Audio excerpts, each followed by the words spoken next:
पे मुख्य अतिथि आए दिल्ली से, मुलायम जी यादव जी को मैं निमंत्रित करता हूँ कि हमारी जो भिन्न की जो बात है वो आप रखिए। तो यहाँ के जो आदिवासी लोग हैं उनका जो अस्तित्व है वो कैसा बचेगा, इस पर आप आपकी बात रखिए। जोहार दिया गया।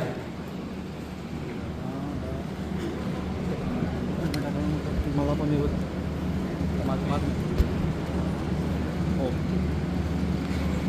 ये राइट शॉट के लिए आवाज आ रही है? अभी आ जाएगी लाइन पर। भील प्रदेश चुनाव अभियान के नेता जो मंच पर उपस्थित हैं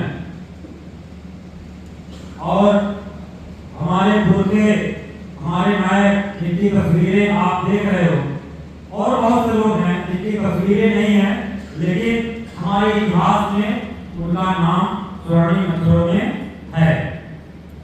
उनको नमन करते हुए और इस नंदुरबार की धरती पे आज अलग अलग गांव से लोग जो आए हुए हैं इस हाल में, आप सबको मैं दिल्ली की तरफ से जोहार पेश करता हूँ, सलाम पेश करता हूँ और नंदुरबार की धरती को भी सलाम पेश करता हूँ कि इस अपने अधिकार, अपने हक और अपनी सत्ता, अपने राज की लड़ाई लड़ने के लिए आप सब इस अभियान का हिस्सा बने। और मैं दिल्ली से आया हूँ तो दिल्ली से एक दो संदेश लेकर आया हूँ। मैं बहुत सीधी सीधी और सरल बातें आपके सामने करूंगा। उम्मीद है कि आप लोगों को हिंदी समझ में आ रही होगी। दिल्ली से आने का मतलब क्या है? दिल्ली से आने का मतलब यह है कि दिल्ली में हमारी जो भारत है, भारत के जो मुखिया हेड जो माना जाता है वो राष्ट्रपति होता है। भारत जो गणराज्य है, भारत गणराज्य की मुखिया इस समय कौन है? द्रौपदी मुर्मू, माननीय द्रौपदी मुर्मू जो क्या है? आदिवासी। आदिवासी आज देश की सबसे सर्वोच्च गद्दी पर बैठा है, नहीं बैठा है? बरोबर है? आज भारत गणराज्य का जो मुखिया है वो कौन है? आदिवासी। गर्व का विषय है। और हमें मानते हैं, गुजरात के आदिवासी मानते हैं, उड़ीसा के आदिवासी मानते हैं, छत्तीसगढ़ के आदिवासी मानते हैं, झारखंड के आदिवासी मानते हैं और मध्य प्रदेश के आदिवासी मानते हैं कि अगर कोई आदिवासी आज कुर्सी पर बैठा है तो हमारे हित के बारे में सोचेगा और उम्मीद भी बनती है। अगर आदिवासी कुर्सी पर बैठा है तो उन्हीं के बल पर उनसे हमारी उम्मीद है कि हमारी बात सुनी जाएगी। और कोई होता तो हम शायद उम्मीद न करते। दिल्ली की गद्दी पर अगर कोई गैर आदिवासी होता तो हमारा कोई उम्मीद नहीं रहता, हम मान लेते कि हमारी कोई सुनवाई नहीं होने वाली। लेकिन आज माननीय द्रौपदी मुर्मू जी जब हैं तो हम सब आदिवासियों में एक उम्मीद तो है कि क्या पता हमारे समाज के बीच की कोई महिला वहां पर बैठी है तो हमारी बात सुन ले, हमारी दर्द को सुन ले, हमारी परेशानी सुन ले। ये उम्मीद है, इसी उम्मीद से मुझे लगता है कि हम सब काम कर रहे हैं और अपने भील प्रदेश बचाओ अभियान को तेज कर देना चाहिए। द्रौपदी मुर्मू जी की तरफ हाथ उठा करके, उनकी तरफ नजरें करके आप आवाज उठाइए कि हमारी मुखिया बैठी है दिल्ली की सत्ता पे, इसलिए हमें समर्थन मिलेगा, सहयोग मिलेगा दिल्ली से, हम भील प्रदेश बनाएं। क्यों? क्योंकि दिल्ली की गद्दी पर आदिवासी बैठा है। और एक चीज और, दिल्ली के गद्दी में सिर्फ आदिवासी नहीं बैठा है, उसके बाद दूसरा जो सरकार का मुखिया होता है, जो केंद्र सरकार का मुखिया कौन है? माननीय नरेंद्र मोदी। वो कौन है? ओबीसी है। तो गणराज्य की सबसे जो मुखिया है वो आदिवासी है और भारत केंद्र सरकार के जो मुखिया है वो कौन है? ओबीसी है। तो हम ओबीसी हैं, तो हमारी ओबीसी की उम्मीद है कि अगर मोदी जी आज दिल्ली की गद्दी पर बैठे हैं तो हमको हमारी उम्मीदें धुंधली हो गई है। अगर ये हमारी मांग दिल्ली तक पहुंचती है तो हो सकता है कि पूरी हो सकती है। अगर कोई वो होता, कोई दूसरा आदमी बैठा होता तो हमको लाठी मरवाता, पुलिस भेजता, आर्मी भेजता, हमको मारने का षड्यंत्र करता। लेकिन दिल्ली की धरती पर नरेंद्र मोदी जी ओबीसी बैठे हैं, वो कहते भी हैं कि मैं ओबीसी का बेटा हूं। और माननीय द्रौपदी मुर्मू जी कहें कि एक आदिवासी का सर्वोच्च गद्दी पर बैठना क्या होता है। आज इस गणराज्य के मुखिया होने के नाते मेरी सारे लोगों से उम्मीद है कि उनके कोई परेशानी तकलीफ आए, खास करके उन क्षेत्रों में जहां आदिवासी रहते हैं। छत्तीसगढ़, आपका ये नंदुरबार, गुजरात का इलाका, राजस्थान का इलाका, इसके अलावा नॉर्थ ईस्ट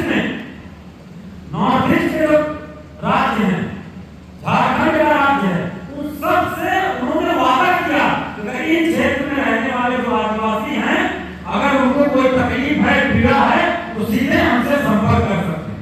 तो हम सबकी तो उम्मीद तो है भाई कि अगर हमारी कोई पीड़ा है, कोई तकलीफ है, हमको कोई मारा जा रहा है, परेशानी है, तो हम उनसे नहीं उम्मीद करेंगे, किससे करेंगे। ये दिल्ली की तरफ से एक मैसेज है।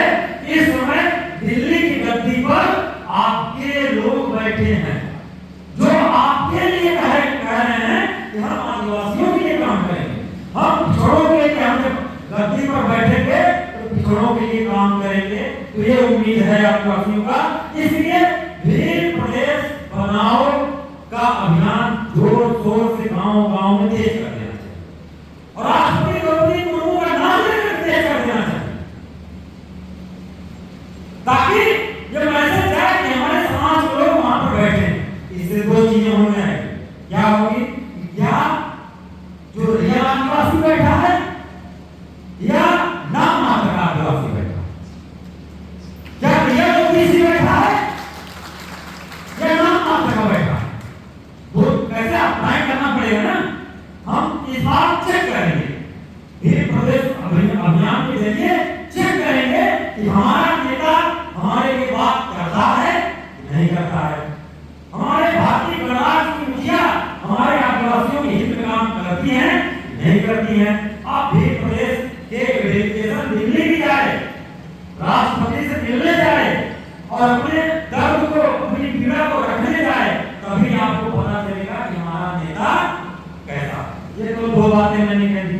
तीसरी जो मूल बात मैं कह रहा हूं बहुत ही इंपॉर्टेंट है, बहुत इतिहास से बात निकल कर आई है।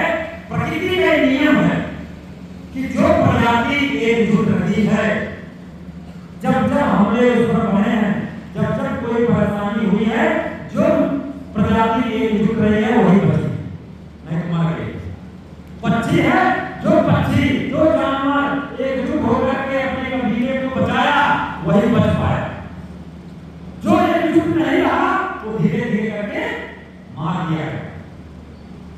पहले क्या होता था, एक कबीले दूसरे कबीले से लड़ते थे, उसमें जो छोटे कबीले होते थे, जो अकेले होते थे, उनको मार दिया जाता था। लेकिन जो कबीला एकजुट रहा, अपने लोगों को, अपने सारे कबीलों को मिलकर के एकजुट बनाए रखा, एकजुटता के साथ खड़ा रहा, वो लंबे समय तक टिका। भील प्रदेश बनाने वाले, भील प्रदेश की संकल्पना रखने वाले, भील प्रदेश की सपना देखने वाले लोगों को भी यही यूनिटी चाहिए। अगर एकजुट रहेंगे तो आंदोलन बढ़ेगा, एकजुट रहेंगे तो सपना आगे बढ़ेगा, एकजुट रहेंगे एक दिन ये सपना साकार हो जाएगा। अगर हमने से कोई भी एक टूटा तो पहले अकेले तोड़ेंगे, हमने से एक को ले जाएंगे, कुछ प्रलोभन देंगे, कुछ पद देंगे, कुछ लालच देंगे, उस लालच देकर पहले एक को तोड़ देंगे, तोड़ने के बाद उसकी जुबान को क्या कर देंगे, सुई से सिर देंगे। आप लोग महसूस कर रहे होंगे, आपके बीच में इस घटना घटी होगी, जरूर घटी होगी। पहले आपके बीच से वो एक को तोड़ा, उसको अपने मिलाया, अपने मिलाने के बाद फिर धीरे धीरे धीरे धीरे उसको खामोश कर दिया। आज वो घर परिवार चला रहा है, कभी आपकी बात, अपने मुद्दे की बात नहीं करेगा। और मुझे लगता है कि इस हाल में सरकार खुफिया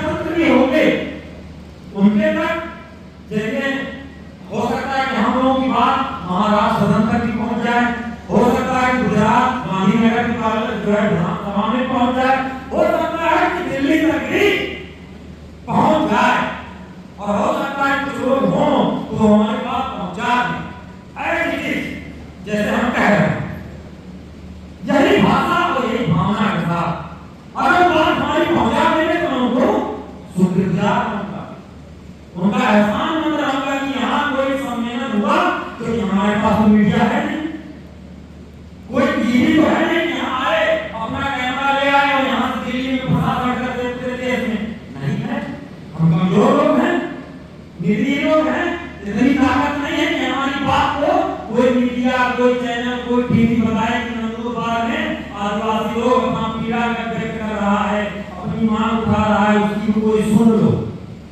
तो जब हमारे पास वो नहीं है, हमारे पास कोई पुलिस प्रशासन में भी कोई आदमी नहीं है जो चीफ सेक्रेटरी के पद पर हो, जो कहे साहब मुख्यमंत्री की कान में अपनी बात डाल दे कि ऐसा उनका परेशानी है, इस पर कुछ सोचिए, ये भी करने वाला नहीं है। तो काहे कोई यहाँ पर इकट्ठा हो या यहाँ कोई मौजूद हो तो आप बिना पहचान बताए चुप्पे से एक बार चोरी से पहुंचा और पहुंचाने के बाद तो जो मैं कहता था तीसरी बात कि जो प्रजाति, जो कबीले, जो बिरादरी एकजुट रही है वही सत्ता पर काबिज हुई है, वही संसाधनों पर कब्जा किया है, वही आने वाले विधानसभाओं और जो है राजनीति पर भी कब्जा करेगी। एकजुट नहीं रहोगे तो कभी भी सत्ता पर नहीं पहुंच पाओगे, कभी भी आप देने वाले नहीं बनोगे, हमेशा मांगने वाले बने। अभी क्या है, हम लोग क्या है, मांगने वाले। भीख प्रदेश बना दो, भीख प्रदेश कौन बनाएगा? भीख प्रदेश बनाने का अधिकार किसको है? भीख प्रदेश बनाने का अधिकार केंद्र सरकार को, नरेंद्र मोदी जी को है, द्रौपदी मुर्मू जी को है। कोई आदमी, कोई व्यक्ति भीख प्रदेश बना सकता है। राज्य सरकार को अधिकार है, भारत सरकार को अधिकार है कि किसी भी क्षेत्र की सीमा को काट करके किसी दूसरे प्रदेश की कुछ सीमा को ले करके दो सीमाओं को, 4 जिलों को, 10 जिलों को एकजुट करके एक टेरिटरी बना करके ये प्रदेश बना सकता है। तो हमारी उम्मीद किससे होनी चाहिए, हमारी डिमांड किससे होनी चाहिए, हमारी मांग किससे होनी चाहिए? केंद्र सरकार नरेंद्र मोदी जी से और माननीय हमारी राष्ट्रपति, आदिवासियों के राष्ट्रपति द्रौपदी मुर्मू जी से। वो बात हमारी अगर सुन ले तो हमारा तकलीफ दूर हो जाए। और चाहे कुछ जिला राजस्थान का ले लें, कुछ जिला हमारा मध्य प्रदेश का ले लें, कुछ जिला गुजरात का ले लें और कुछ जिला जो है ये महाराष्ट्र का ले लें। इससे भी प्रदेश एक संकल्पना जो हम लोग रह रहे हैं वो जो सपना है वो साकार होने का कर सकती है। और जब तक ये नहीं करेंगी, ये डिमांड उन्हीं से ही किया जाएगा, दिल्ली से ही किया जाएगा। इस समस्या का समाधान महाराष्ट्र नहीं होना है, गुजरात से नहीं होना है, मध्य प्रदेश से नहीं होना है, राजस्थान से नहीं होना, कहां से होना है? दिल्ली से। तो हमें अपना आंदोलन की अगली रणनीति इन 4-5 राज्यों के अलावा एक मूवमेंट हमें सब लोग मिलजुल करके दिल्ली भी कूच करना चाहिए।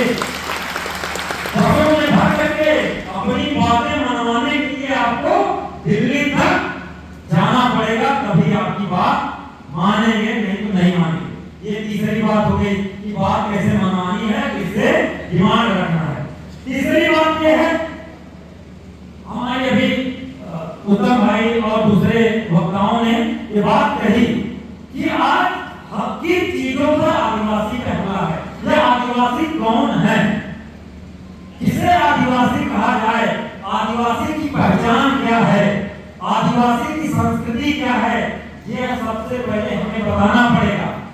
हम आदिवासियों को, जो आदिवासी लोग हैं उनको बताना पड़ेगा, साहब ये लोग हैं जो आदिवासी हैं, ये लोग हैं जो आदिवासी नहीं है। क्या अंतर है आदिवासी होने और गैर आदिवासी होने? ये तो बताओ ना कि हम आदिवासी कैसे हैं, हमारी परंपरा क्या है, हमारी संस्कृति क्या है, हमारी पूजा पद्धति क्या है, हमारे देवी देवता क्या है, हमारी कुल पद्धति क्या है, ये सब पहचान है। हमारा लोकगीत क्या है, हमारा साहित्य क्या है, हमारे गीत क्या है, हमारी परंपराएं क्या है, हमारे आभूषण क्या है, हमारे वेशभूषा क्या है, जो वेश धारण करते हैं, हमारे महिलाएं कैसे कपड़ा पहनती हैं, हमारे नौजवान कैसे कपड़ा कपड़ा पहनते हैं, हमारी परंपराओं में वेशभूषा का क्या विधान है, ये विधान बताना पड़ेगा, उसको रोजमर्रा में प्रैक्टिस करना पड़ेगा, दिखाना पड़ेगा कि हम पैंट शर्ट भी पहनेंगे, हम जो है कोट टाई भी पहनेंगे, लेकिन हमारी संस्कृति का जो मूल पहचान है हमारा ये। तीसरी बात, हमारी पेंटिंग क्या है, हमारे दीवारों पर चित्र बनते हैं, वो चित्र कैसे हैं, हमारी महिलाओं के हाथों में गोदना होता है टैटू, पुरुषों के हाथ में टैटू होता है, उस सब के टैटू अलग अलग, हर कबीले का टैटू, हर आदिवासियों के देखोगे महिलाओं के हाथ में, कोई पैर में, कोई गाल पर, कोई गले में, कोई माथे पर टैटू होता है, वो टैटू उस कबीले की पहचान है जो और कबीले में नहीं है, और समुदाय में नहीं है। आपको बताना पड़ेगा कि देखो ये टैटू हमारी पहचान है, हम इस आदिवासी से बिलोंग करते हैं, हमारा आदिवासी का ये गुणवा है, ये ट्राइब है हमारा। तो ये अलग अलग ट्राइब का अपनी अलग संस्कृति है, अपनी पहचान है, उसको उभारो, उसको बताओ। कहानियां हमारे पूर्वों ने, हमारा कोई लिखा है नहीं, कोई किताब तो हमारे पास है नहीं, कहाँ है, कैसे पता चलेगा लोगों को, कोई किताब तो हमने लिखी नहीं जिसको पढ़कर कोई बता देगा। तो हमारे संस्कृति में जन्म जन्म से हमारे पूर्वों ने कहानियां, आदिवासियों की, पूर्वों की, जंगल की, भेड़ों की, बकरियों की, गायों की, हंटिंग करने की, ये कहानियां हमारे पूर्वों ने अपने पीढ़ी को लगातार बताते आ रहे हैं, वही हमारा इतिहास। हमारा इतिहास कहीं किताब में नहीं मिलेगा। आप खोल लीजिए कोई भी टेक्स्ट बुक, महाराष्ट्र का टेक्स्ट बुक उठा कर देखिए किताब, गुजरात का किताब उठा के जहाँ बच्चे आप पढ़ने जाते हैं उन किताबों में देखो क्या हमारी किसी ट्राइब के बारे में कुछ जिक्र है क्या? छठी क्लास की, पांचवी क्लास की, चौथी क्लास की, किसी भी बच्चे की किताब उठा लो, क्या उसमें हमारे संस्कृति है, क्या हमारा इतिहास है उसमें? जब इतिहास नहीं है आपका इतिहास कौन जानेगा? जब आपके स्कूल में आपका इतिहास नहीं पढ़ाया जा रहा है तो बाकी लोग कैसे जानेगा कि आपका इतिहास क्या है? आपका इतिहास किसको पता है? आपके दादा दादी को पता है, नाना नानी को पता है, उनके पूर्वजों को पता था। हमारा जंगल, हमारा खेत, हमारा पेड़, हमारा पौधा, इस पौधे में कौन सा गुण है, इसको लगाने से चोट ठीक हो सकती है, कौन सी हमारा बकरी कौन सा चारा खाने से उसका पेट ठीक होता है, उसका मन, ये हमारे पूर्वजों ने बहुत पहले खोज रखा है, जिसको बोलते हैं ऑर्गेनिक मेडिसिन, देसी वैद्य, देसी डॉक्टर। ये पहले आदिवासी हुआ करते थे, लेकिन उनकी कला को किसने किया? छीन लिया, उनके छीन कर आयुर्वेदिक डॉक्टर बन गए, होम्योपैथिक डॉक्टर बन गए। आदिवासी के पास कुछ नहीं है, जिनका ज्ञान, जिनकी ज्ञान को चोरी करके लोग बने हैं डॉक्टर, आज उनको कोई क्रेडिट नहीं दे रहा। सारी औषधियां जितनी टैबलेट बनती हैं, जितना टैबलेट आप खाते हो गोली, सब गोली किसी न किसी वनस्पति का एक्सट्रैक्ट करके बनाई जाती है। बिना पौधे का कोई मेडिसिन बन नहीं सकता, बिना प्लांट है तभी गोली। जितनी गोलियां बनती हैं, कैप्सूल बनती हैं, वो किसी न किसी प्लांट का जो है वो होता है। वो प्लांट की नॉलेज किसको था? उन पेड़ों का नॉलेज किसका था? आदिवासियों को। कौन सा सब्जी जंगल की खाने पर आदमी जिएगा, कौन सा सब्जी में जहर होता है, किसने पहली बार खोजा? आदिवासियों ने। कौन सा फ्रूट खाने लायक है, कौन सा फल खाने लायक नहीं, पहली बार किसने खोजा? आदिवासियों। ये नॉलेज, ये ज्ञान आपको अपने पूर्वजों से मिला, इसको बचाइए। ये कहानी अपने बेटों को बताइए, बेटियों को बताइए, ये हमारी संस्कृति है, ये हमारा इतिहास है। अब मोबाइल आ गया है, अब आप बोल करके, लिख करके, टाइप करके आप लिख सकते हो। पहले लिखने का सिस्टम नहीं था, पहले हमारे पास पढ़ने का अधिकार नहीं था, किताब कॉपी का कोई अधिकार नहीं था। अब तो है, अब तो आप लिख सकते हो, अब तो आप पढ़ भी सकते हो। अब आप अपना इतिहास जो भी पता है, बहुत सारे शादी ब्याह पर विवाह महिलाएं गीत गाती, वो गीत गाती है ना, और वो गीत पुरानी महिलाएं, बुजुर्ग महिलाओं से खत्म हो गया। महिला लास्ट दिन जो गीत जानती दिखा, अब किसी ने उसको लिखा नहीं, दूसरी पीढ़ी में उसको सुना नहीं, अब वो दिखाई वो गाना खत्म हो गया, वो लोकगीत खत्म हो गया। तो कहने का मतलब है कि आपका इतिहास धीरे धीरे क्या हो रहा है, खत्म हो रहा है। और कोई आदमी दिल्ली से, कोई गुजरात गांधीनगर से, कोई महाराष्ट्र से आता है, कोई गैर राज्य के आदमी क्यों आएगा लिखने आपका इतिहास? वो महाराणा प्रताप का गौरवमान होगा, लेकिन भीलों का गौरवमान नहीं होगा। महाराणा प्रताप की सेना में भीलों ने मुगलों से लड़ते लड़ते अपनी कुर्बानी दे दी, किसी किताब में उनका कुर्बानी नहीं है। कोई क्यों लिखेगा? आप नहीं लिखोगे, आपका काम क्यों नहीं करेगा? वो अपना काम करेगा। महाराणा प्रताप वालों ने अपना इतिहास लिख दिया, आदिवासी अपना इतिहास लिख ले, और अब लिख करोगे, लेकिन उसको लागू कैसे करोगे? लागू करने के लिए आपको क्या चाहिए? सत्ता चाहिए। सत्ता मांगोगे या सत्ता पे कब्जा करोगे? भील प्रदेश की जो संकल्पना है वो मांगने की नहीं है, देने की। अभी आपको कानून बनाने के लिए प्रोटेस्ट करना पड़ेगा, किसी के सामने झुकना पड़ेगा, लेकिन जब अपना प्रदेश होगा, अपना विधायक होगा, अपना सांसद होगा, अपना ब्यूरोक्रेट होगा, अपना सेक्रेटरी होगा, तो हम बताएंगे कि कौन से प्रदेश में हॉस्पिटल खुलेगा, कौन से प्रदेश में स्कूल कितना खोले जाएंगे, और जंगल में कौन से पहाड़ पर किसका अधिकार होगा, जंगल कटेगा कि नहीं कटेगा, पेड़ पौधे कटेंगे कि नहीं कटेंगे, ये कौन तय करेगा? ये तय हम करेंगे। तो हमारा मूल बात कोई ऐसा नहीं है, ये मैं कोई अलग बात नहीं कर रहा हूं, हम सब कोई नई बात नहीं कर रहे हैं। इसके पहले तेलंगाना अभी 2014 में 14 में तेलंगाना प्रदेश बना, आंध्रा से हटकर तेलंगाना बना, और तेलंगाना की मांग कब से है? आजादी के पहले से तेलंगाना विभाग आंदोलन चल रहा है। 1920-30 से आजादी के पहले से ही तेलंगाना राज्य की मांग चल रही है, और कब सफल हुई?